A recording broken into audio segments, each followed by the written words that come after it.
guys, welcome to the Biobrickers Corner where we step out on faith and defy the odds.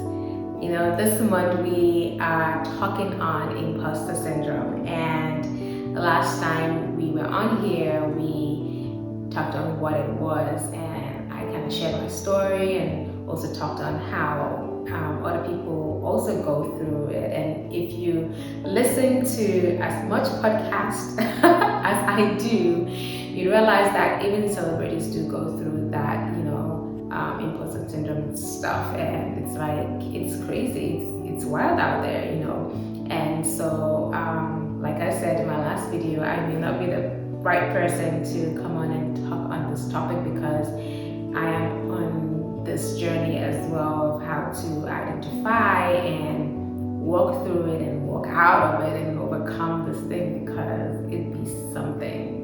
But yeah, today we are going to talk on the symptoms of imposter syndrome. And I feel like in my last video, I touched on a couple of things and how it affects us. But this week I'll talk more on some of these things and other symptoms that you can tell that someone or you have imposter syndrome sitting right there. So I got this from blog.zencare.co. So yeah, during my research. But yeah, so we have a couple of things that it may not be all, but these are some of the pointers I got from the symptoms of imposter syndrome. And we have extreme lack of self-confidence. So I said in my last video how, I've been looked down on myself and thinking that, I can't do this, I'm not able to do this, I don't even have the capabilities. Even doing this video, I'm like, am I the right person for the job, right? So you're having that lack of confidence. You've been called to do something, go out there and given this opportunity, but you're thinking to yourself, can I do this? I can't do this. But somebody saw you fit, somebody saw you worthy to go and do that thing.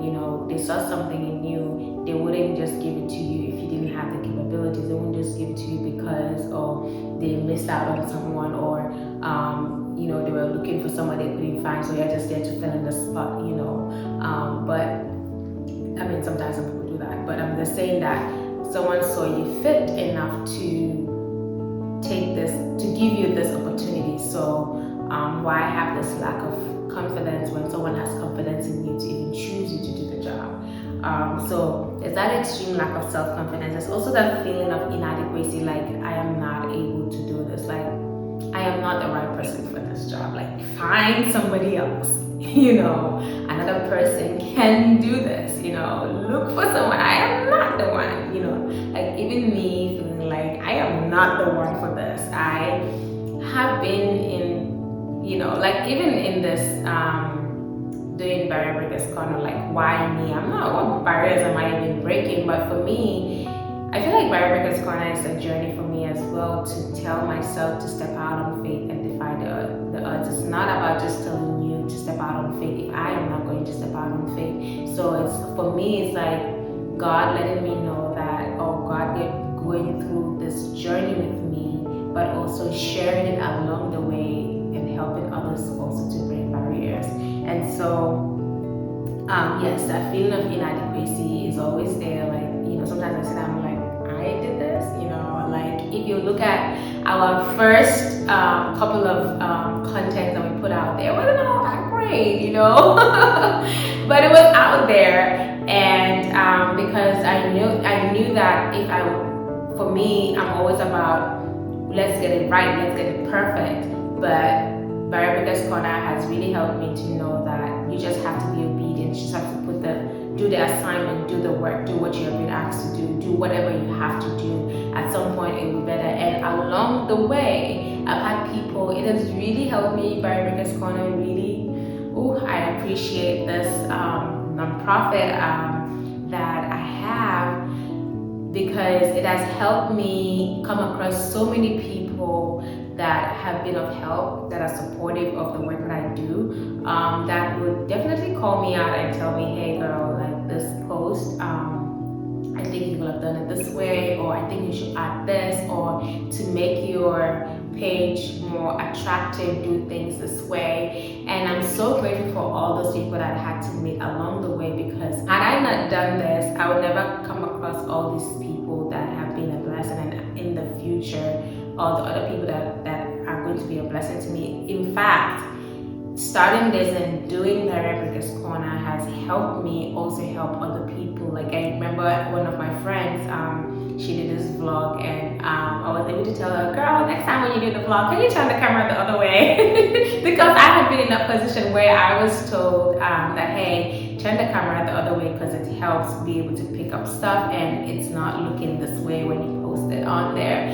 So like, it has helped me be able to help other people as well. So, you're feeling inadequate, but yes, we all make mistakes, or you learn from them and you do better. So definitely imposter syndrome it makes you feel that way, but if you keep pushing, you will get over it. If you keep pushing, you do better. And that's why today, if I should come on and post anything on Rebecca's Corner, yes, when it's wrong, I can quickly, like, even if I haven't posted for an hour or two, I'll just be like, hey, take it down because we want this to be better than this. Or sometimes I'm just like, let it go, let it slide. We learn and we do better. So if anybody should come back to us and say, hey, why is this looking this way? Why is that? I'll be like, hey, don't worry, we'll get it right next time. Sometimes it's just gone out there and people have commented, people have liked, and a lot of people are, having something to say about it, and then now you have to pull it down. Like, nah, let's just leave it. We'll learn, we'll grow, and we'll do better. It's part of life, So that feeling of inadequacy, we are not all perfect. People go through stuff, and just take the step of faith and just keep moving. Constant comparison to other people. You're constantly comparing yourself to other people, your life to other people's life. Like, you're looking at your age mate and thinking to yourself, oh, I should have been there, am I not able to? Is God not seeing me? It's like, am I not having the ability to even achieve this? Like, God, why? God, why did you put me in this situation when I could have been there also rejoicing? But, it's important that even as you see other people achieving stuff, that you also clap for them, you also applaud them, you also encourage them, you also be there for them, because, your season will also come, your time will also come. So that constant comparison to other people, yeah, check yourself. Number 4 is anxiety, and I've learned that anxiety is also fear. So you're afraid, you're scared, there's this thing that is in you, like, can I do this? I cannot, and that's why a lot of times we stop ourselves from taking that step, we stop ourselves from breaking that barrier, because we are filled with anxiety, we are filled with fear. And I've said this, and then maybe one day I'll fully tell the story, but I was doing something, I had to step into something, and I stepped into it with so much fear. I was so afraid, and that's because of the fact that I've been through a situation that made me come to that point of being afraid to even do again, like do it all over again. It was like, no, I can't, this is not possible. Like, God, why would you even allow this to even happen? And I was so afraid that I was shaking. That's how much anxiety I had. I was like weeping, crying, but it's something inside of me told me, Jois, just go ahead, Jois, just do this. And I just went, and along the way it is gone. That anxiety is no longer there, that fear is no longer there, but I'm learning and I'm growing, and I'm grateful. Like, I am so grateful that I didn't let that anxiety or that fear hold me back. So that's one of the things that imposter syndrome, some of the symptoms.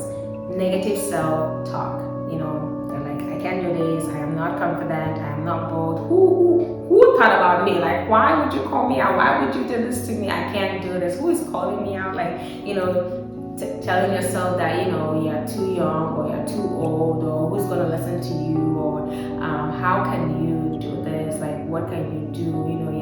You are over preparing, or not under preparing, but you're over preparing because you're like, I have to be so prepared. Like, I was going for a job interview, I'm laughing because I was studying all kinds of things, because these people you have to be ready with bullets, when they come at you, you have to give them, your clap back, your whatever you have to say has to match up with the question, right? Like I was studying, like I felt like I was studying for an exam. I'm on YouTube research and writing down stuff, and I'm like, you go to the interview and it's like, they never asked any of the things you studied, because I was just like, I don't think I can do this, but just having that negative self-talk, watch it, like, I'm telling you, I'm going through this myself. So I'm really talking to myself. Self-doubt, and this self-doubt thing, it's like no matter how many times you do this, you still doubt yourself, like, why? You've done this so many times, why are you always afraid? And it's like, I think I like what someone said, I think one of our guests on the podcast had said, it's not that the fear is different, but it's like the opportunity is greater each time. And so what you were able to do at, the opportunity that came the first time was like level 1, then the next opportunity is like level 3, and then the next one is like level 5. So it's like that doubt is always there, that fear is always there, like, can you do this? It's not like the same level thing, maybe if it was like the same thing all over, then you'll be like, okay, but you're having a different crowd, a different set of people, like the number is bigger than it was before, you started at 1 and now you're at 20, and it's like, what, so I think that makes you doubt yourself. It makes you doubt yourself all the time. But I was going to say that I think it makes you stay put, it makes you stay humble, but you have to identify when it is that, this thing is letting you check yourself, and when this thing is actually negative or really doubting yourself to a point that you can't do this or you don't want to do this. I think you have to, there's that fine line, and you need to come to that point where you're like, this is telling me to check myself, because it's good when you have to check yourself, because you want to stay humble, you want to stay when I say humble, I'm not talking about downplaying it, but humble in a way that you are not boastful, right? You don't have pride kicking in, right? But checking yourself in a way that it's by the grace of God that you're able to do what you're doing, right? And not by your own power or might, So there's that fine line that you need to identify.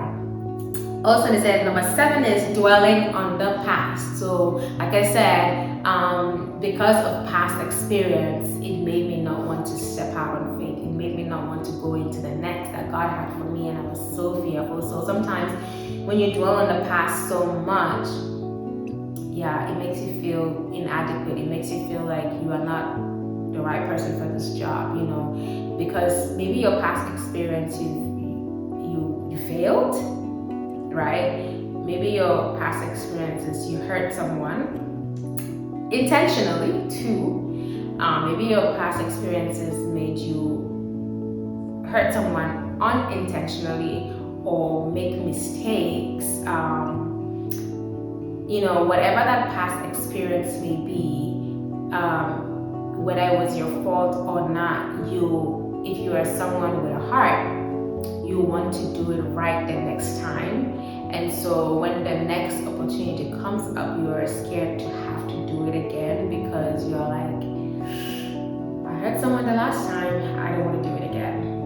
And that's not what this life is all about. We make mistakes, we learn, we grow. So we shouldn't come to that point of letting us, step back. Like I said, I think earlier or in my previous video, I don't want to let my colleagues down. I don't want to let my company down. But I have never done that before. So why is that thought coming to my mind, So again, it could be that you have been in that position where you hurt, or let the company down or let your colleagues down, and you are like, I'm not going to that job again.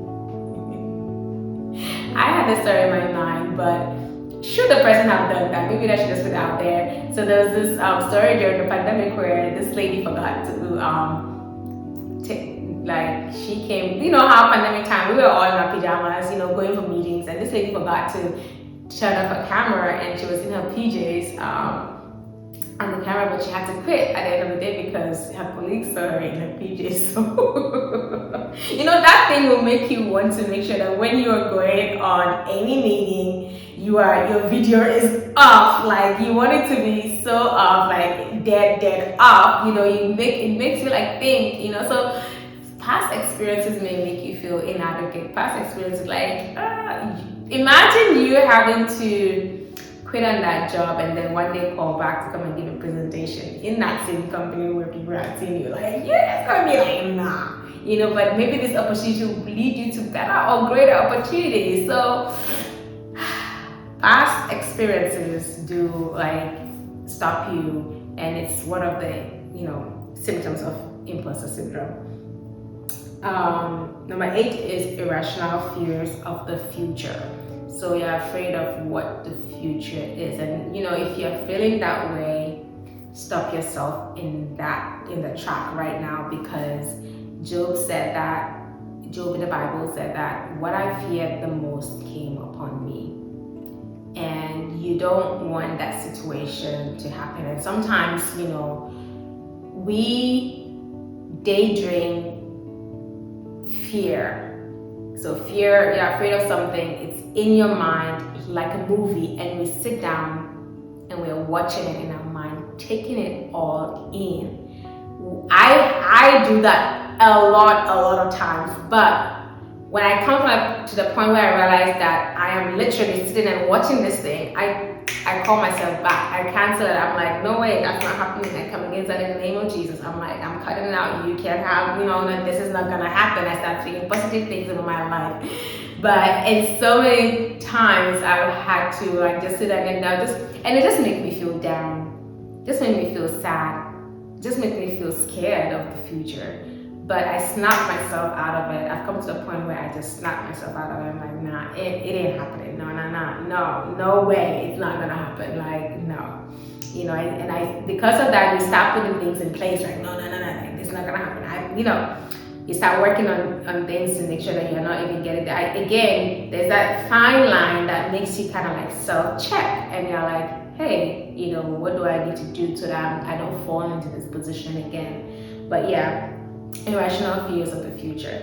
Another thing that I saw on this blog was that in your professional setting, you are taking on extra work to make sure you're doing it all. You know, you want to be in this place where everybody sees that this person is doing a great job, and so you take on job upon job. Anyone that asks you to do something, you're like the yes person, you know, the go-to person for everything. I remember that I was in this job once where my colleague had more experience than I did, but I had the degree and she didn't have. And so we were in this place where, like, for me, I wouldn't say a competition, but she was somebody that I learned so much from, and should I say admired at the fact that she had this experience. And so I also wanted to make sure that I am doing better. I also wanted to make sure that I'm doing great, but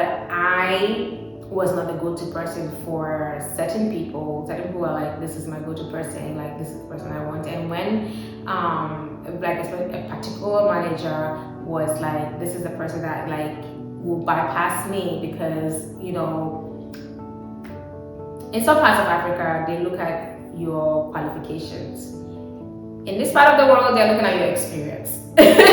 So you could have so many experiences, but do not have the degree that matches it, and you could be on a higher level. They will just probably encourage you to take a course or two that will match up. But once you have the experience, they're like, it got to go. Like, they are putting you up there. But in certain parts of Africa, you are like, they look at your qualifications too, and that's how they pay you, not your experience. So at that time, I don't know now, but at that time, that is what it was. And so this manager would bypass me to go on to this person and want to get her to do stuff, and when they would go on leave or whatever, they will hand over to that person. But I didn't care about position. That was just me. Like, I didn't care. But I saw the point of what other leaders out there or other bosses out there were seeing. Like, that's not right. I didn't see anything wrong with it, but they were saying that as not right. And why I bring this up, because this person was taking up all this stuff, trying to prove themselves that they are worthy of this position, that they are worthy. But however, when opportunities came for promotion, it was never passed down to her, it was passed down to me. And I think I did my fair part on the job. I did well, and I was also good at what I was doing. But however, because of my qualifications, I would say they were able to push me, but I was also doing the work. I was not there to prove to anyone, but I was also making sure that I would do my job, and wherever I was able to manage well, I did it, to the best of my abilities. So I'm saying this to say that when I saw this, I was like, wow, could this be imposter syndrome, that this person was taking on so much more, saying yes to so many things, and this kind of thing makes you stay on the job for so long. When you're supposed to close at 5, you're there like 7, 8, just because you want people to look at you like you are the one for the job. You are great at what you do, and I mean it's okay that you are able to do overtime sometimes, but it shouldn't be every day, because as you grow older and as you have a family, that thing continues. You can't stop, and that's why you have to draw boundaries from the day one. Where you need to do that overtime, where you need to go that extra mile, please do. But when it's becoming like an everyday thing, you need to draw boundaries so that people are not taking advantage of you, because then that's what's gonna happen, because you're like the yes person, and everybody like will push things on you. You're like, oh, they like me, yeah. And then before you realize, you are deep inside with so many things, and like when are we gonna start saying no? So drawing boundaries is very important. And then this other thing, I think I mentioned it the other day, but it says shrugging off accolades. So you are being given awards, you're like, no, this was just a small thing. Like, no, I didn't do it. It's a team thing, You're like, no, And meanwhile, someone saw you worthy and gave you this thing. So you need to appreciate. You need to take it in, accept it. We are in this day and age where people be announcing stuff, marriage or graduation and things, and it's all good. Like, you let people know what you're doing, you're achieving stuff.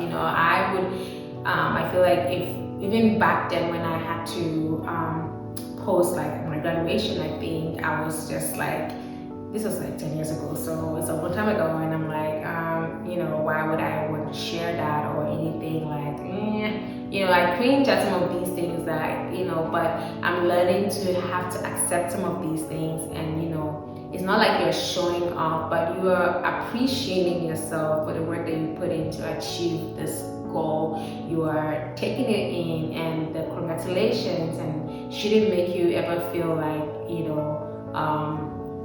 like people are not, why would anyone want to congratulate me or anything, there are definitely people that are haters, but listen, just get it out of the way. Just post whatever you have to post, and take it all in. There are people that are there for you, they appreciate it. And sometimes you put these things out there and you never know, especially when you're on LinkedIn or whatever platform you may be on, you never know who's gonna see the thing that you have done, and they're like, I like this person, I want them to work for this company, or they see you as the person for the job, whatever connection it will bring, you never know. So take it all in, post it out there, post what you're doing, and yeah. So the other thing that I saw was not applying to job posting unless you meet every single requirement. And for some people, it's like, I know it's like, why would you apply for a job that you don't even meet the requirements? But some people are wanting to check all the boxes before they apply for that job, and I think that's not right. and that's why I be applying for jobs, and I may not meet all the requirements. I'm bold enough to do that, but when it comes to like the interview or the talk with even just the recruiter, I'm just like, what about this? You know, I think I am good in this area, and already you're just canceled yourself out. You know, that boldness that you put into even apply for this position should continue even until the end. You know, so you don't have to meet all the requirements. Some jobs will tell you even if you meet a few of the requirements, still apply, really, because you never know what you're looking for, and you might be picked. So you know, you don't have to meet all the requirements to apply for that job. And also this other thing, which is like so me, the point they said any day now they're going to fire me because they're going to realize what a mistake they made. And sometimes I feel this way, like, am I good at this job? Am I doing the right thing? You know, and I remember one of my first tasks when I started working on this job, and you know, I had an evaluation and it didn't go right. I was so mad. I was so mad. I was like, I know I put in my work. I know I did so well, and now this person is just giving me a bad evaluation. I'm like, no. So I was so mad. I was also new on the job, so I was also like, I just had like one mentor to actually talk to about it, you know. But when I went on the second task that it gave me, the eval was really great. I like, again, not like I proved myself, but at some point every week I was sending my manager a message. I was like, hey, do you want to let me know how I feel? No. Do you want to let me know what I'm doing right, where I need to improve on, what I need to like. I was so scared because I wanted to get feedback so that I know that I'm doing the right thing, and I didn't get a response until the eval moment. But I was like trying to make sure that I was doing right, you know. I wanted to get feedback because I was scared that I wasn't doing well, because I was doing well on the other task and someone else felt I wasn't, and now I just wanted to make sure because I didn't want eval to come and it's like, girl, you didn't do well. So I just wanted to make sure, and that's why I'm like, this is so me, because that thought of they're going to fire me was there if I'm not doing well, and that was not the case at all. After that, the eval that came back was really great, and I was so appreciative because I knew that I put in the work, and whoever the other guy was, I didn't think that I was great. Well, boo-hoo, here I am. But these are some of the symptoms of imposter syndrome, and so if you identify with any, you know, try to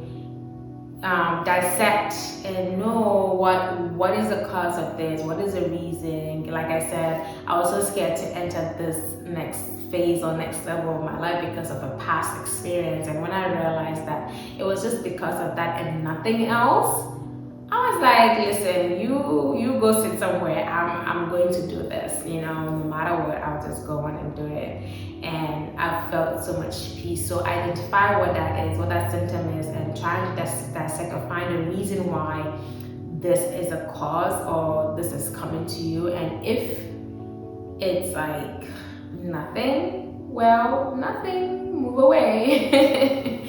So this is it. This is symptoms of the imposter syndrome, and next we'll talk on the causes. So stay tuned for that. God bless. Bye.